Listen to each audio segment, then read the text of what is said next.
Welcome to our deep dive into the early life of Paramahansa Yogananda. Oh, yeah. We're going to be exploring his childhood as recounted in the first chapter of his autobiography. Okay. You know, it's amazing how he starts his story, not with his birth, but with memories that seem to predate this life. Right.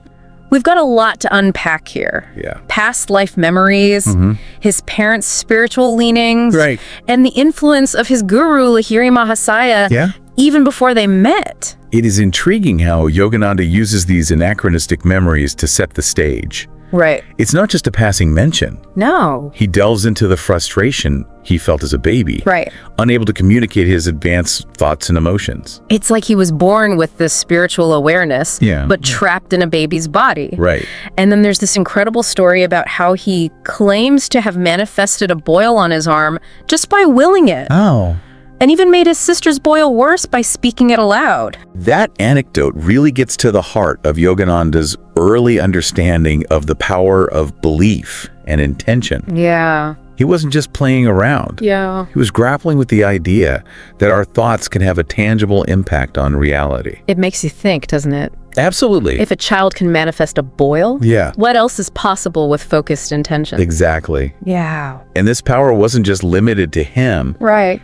Yogananda talks about encountering others who also had vivid memories from infancy, Okay. supporting his belief in reincarnation. Reincarnation. The idea that our souls exist beyond a single lifetime. Okay, so we're already diving into some deep concepts here. We are. But what about his family? Yeah. What was their role in all of this? Well, his parents, Bhagavati Charan Ghosh and his wife, Right. were disciples of Lahiri Mahasaya, Uh-huh. a prominent figure in the Crea Yoga lineage. Okay. Kriya Yoga, by the way, is an ancient practice aimed at achieving self-realization Yeah. through techniques that work with the body's energy. So they were already immersed in this world of spirituality before Yogananda was even born. Absolutely. Wow. And they each embody different aspects of the spiritual path. Okay. His father, a mathematician and logician, Right. represented a grounded analytical approach. Uh-huh. He was a Kshatriya, a member of the warrior caste, Okay. as described in ancient Hindu texts like the Bhagavad Gita, which emphasizes duty and righteousness. And his mother, Yes. she sounds like a fascinating character. Oh, she was Yeah. deeply compassionate and devoted to her spiritual practice. Okay. Yogananda tells this wonderful story about her generosity, Uh-huh. how she spent more than her husband's monthly income in just 2 weeks feeding the poor. I can imagine her husband being a little surprised by that. He was. Yeah. But her response is so insightful. Right. She essentially argues that denying someone in need Yeah. creates a lasting negative impression, just like her husband remembers being denied a single rupee when he was struggling. Right. This anecdote reveals a deeper layer to their generosity. Right. It's not just about giving, No. but about understanding the lasting impact of our actions. It's true. Yeah. It's like she's teaching him and us Right. a valuable lesson about compassion and empathy. Absolutely. So we've got a father grounded in logic and duty. Yes. And a mother overflowing with compassion and spiritual devotion. Right. No wonder Yogananda was drawn to spirituality from such a young age. Precisely. Yeah. And then there's the overarching presence of their guru, Lahiri Mahasaya. Right. Even though Yogananda never met him in person during his childhood, Right. his influence was palpable. Yeah. A picture of Lahiri Mahasaya held a prominent place in their home, and for young Yogananda, Yeah. it became more than just an image. It's like he could sense the guru's energy through the photo. Yes. I remember reading about how Yogananda experienced a profound healing just by focusing on Lahiri Mahasaya's picture when he was ill with cholera as a child. Yes. That story is remarkable. It is. It highlights the power of faith and the guru-disciple connection, even across physical distances. Yeah. He had this incredible vision of Himalayan yogis, Right. bathed in divine light, Wow.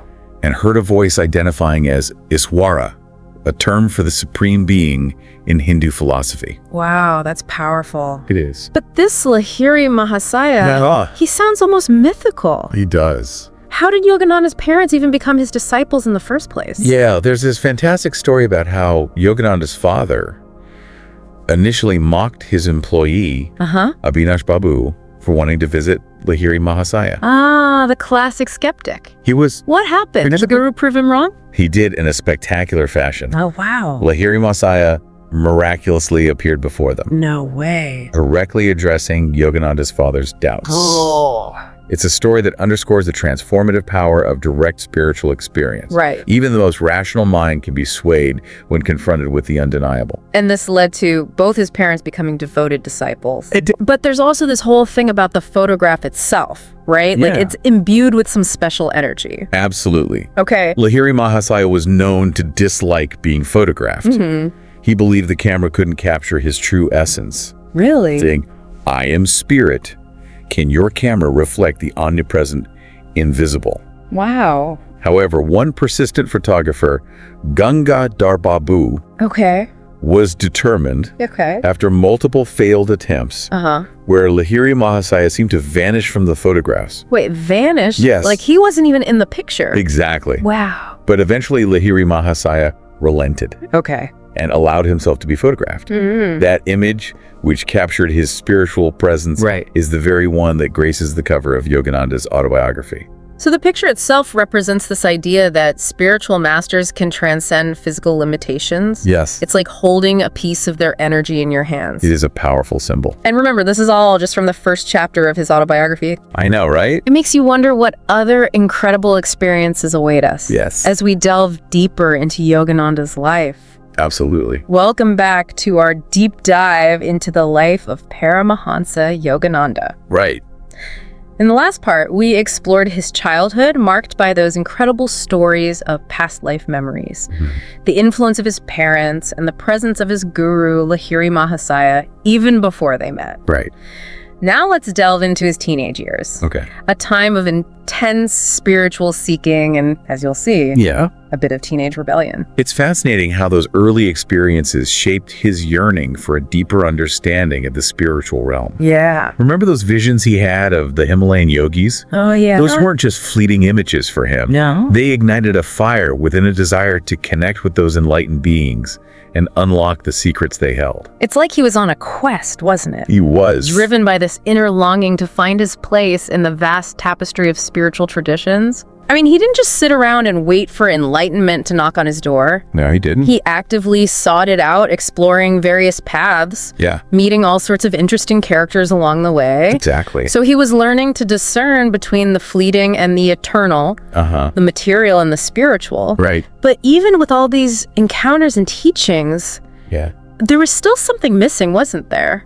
There was? He hadn't yet found that one guiding light, Right. the guru who could truly illuminate his path. You're right. His search became almost an obsession. Really? He devoured spiritual texts, practiced various techniques, Wow. and even tried to run away from home to join a monastic order in the Himalayas. He tried to run away. He did. Can you imagine the determination of this young man, I know. ready to leave everything behind in pursuit of his spiritual aspirations? It's both inspiring and a little bit reckless, right? Yeah. That teenage spirit so full of passion and conviction. Right. It speaks to the depth of his longing. Yeah. This wasn't just an intellectual curiosity. No. It was a burning need to experience the divine directly.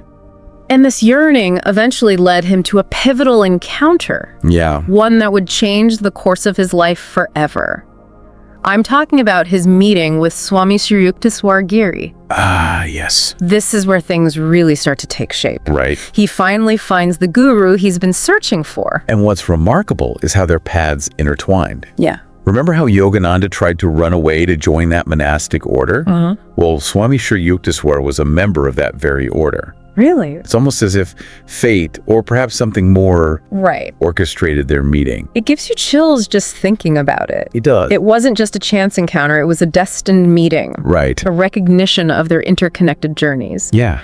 But what was Swami Yukar like? What kind of guru did Yogananda find in him? He was a formidable figure, a strict disciplinarian, known for his rigorous training methods and his profound wisdom. Right. But he also possessed a deep compassion and understanding. He saw through Yogananda's youthful enthusiasm Yeah. and recognized the immense potential within him. So it wasn't just about accepting him as a disciple right away. No. There was a period of testing, wasn't there? There was. A proving ground to make sure Yogananda was truly ready for the challenges of the spiritual path. Exactly. Swami Sri Yukteswar challenged Yogananda's intellect, questioned his motives, and pushed him to his limits. He did. But Yogananda embraced these challenges with unwavering determination. He did. He excelled in his studies, demonstrated his devotion, and eventually earned the recognition and acceptance he so desperately sought. And that acceptance marked a turning point. It did. The beginning of a profound transformation under Swami Sri Yukteswar's guidance. Wow. He entered the ashram, immersed himself in the practices of Crea yoga, and began to delve deeper into the mysteries of the spiritual realm. It was the start of a journey that would take him far beyond the confines of his childhood experiences. It was. A journey that would ultimately lead him to share his wisdom with the world. Okay, so we've witnessed Yogananda's transformation. We have. From a spiritually curious child to a determined seeker, culminating in his meeting with Swami Sri Yukteswar. Welcome back to our depth dive into the early life of Paramahansa Yogananda. Yeah. We've journeyed with him through his childhood, Right. filled with those extraordinary experiences, and witnessed his teenage years driven by an intense longing for spiritual connection. Now let's explore the next chapter where he receives formal initiation into Crea yoga. And begins his transformative training under Swami Sri Yukteswar. This is where we see Yogananda's journey take a decisive turn. Right. It's not just about seeking anymore. No. It's about surrendering to the path, embracing the discipline and the wisdom that Crea yoga offers. So for those of us who might not be familiar with Crea yoga, can you explain a bit more about what it entails? Sure. And why it was so significant for Yogananda. Crea yoga, as Yogananda describes it, is an ancient technique that helps accelerate spiritual growth.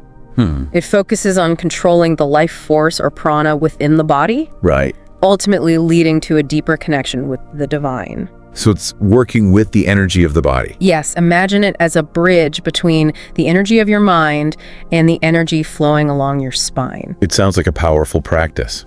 It is. Was this knowledge readily available?